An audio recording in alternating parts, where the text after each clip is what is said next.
आता आपण उभे आहोत यवतमाळ जिल्ह्याच्या उमरखेड शहरामध्ये आणि आज 21 डिसेंबर 2025 नगरपालिका निवडणुकीची मतमोजणी सकाळी 10 वाजल्यापासून सुरू होणार आहे। त्यापूर्वी पहा पोलीस प्रशासनातर्फे कशा पद्धतीने बंदोबस्त लावण्यात आलेला आहे। नगरपालिकेच्या अवतीभोवती चिटपाखरू फिरणार नाही अशी परिस्थिती या ठिकाणी आहे। वाहनांना प्रवेश बंदी करण्यात आलेला आहे। चौकडे बारकटिंग लावण्यात आले। सकाळच्या आता 8 वाजलेले आहेत आणि 8 वाजता या ठिकाणची गुलाबी थंडीमध्ये सर्व कर्मचारी कसे तयार अवस्थेत आहेत पहा। आणि मतमोजणी 10 वाजता होणार आहे आणि सगळीकडे अशा पद्धतीने बारकटिंग, समोरची बारकटिंगच्या पुढे 200 फुटापासून प्रवेश बंदी आहे आणि या ठिकाणी अशा पद्धतीने पोलीस प्रशासनाने बंदोबस्त लावण्यात आलेला आहे।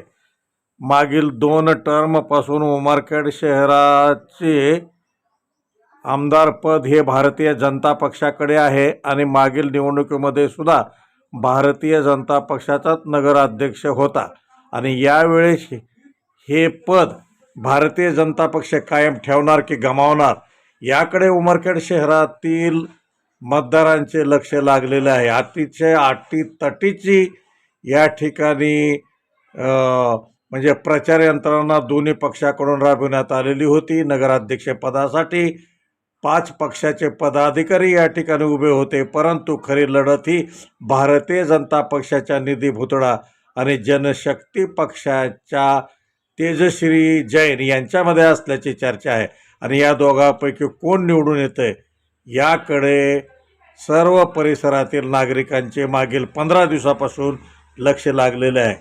किंवा या दोघांना सोडून तिसरा कोणी निवडून येतो का हे सुद्धा पाहणे औचित्याचे आहे। परंतु वेगवेगळ्या चर्चा सुरू असून कोण निवडून येणार, भारतीय जनता पक्ष आपली सत्ता कायम ठेवणार का हे ह्या ठिकाणी पाहणे औचित्याचे ठरणार आहे। सकाळची वेळ आहे आणि पहा सर्व कर्मचारी कसे तयार आहेत, परंतु कुठलाही अनुचित प्रकार घडू नये म्हणून पोलीस प्रशासनाने अतिशय मोठा बंदोबस्त लावलेला दिसून येत आहे आणि हा उमरखेड नगरपालिका परिसर आहे। सकाळचे 8 वाजलेले आहेत आणि सकाळी 8 वाजता आमच्या प्रतिनिधीने घेतलेली हे शूटिंग आहे। समोर सगळीकडे मार्केटिंग लावलेले आहे आणि आतापासूनच प्रवेश बंदी करण्यात आलेली आहे।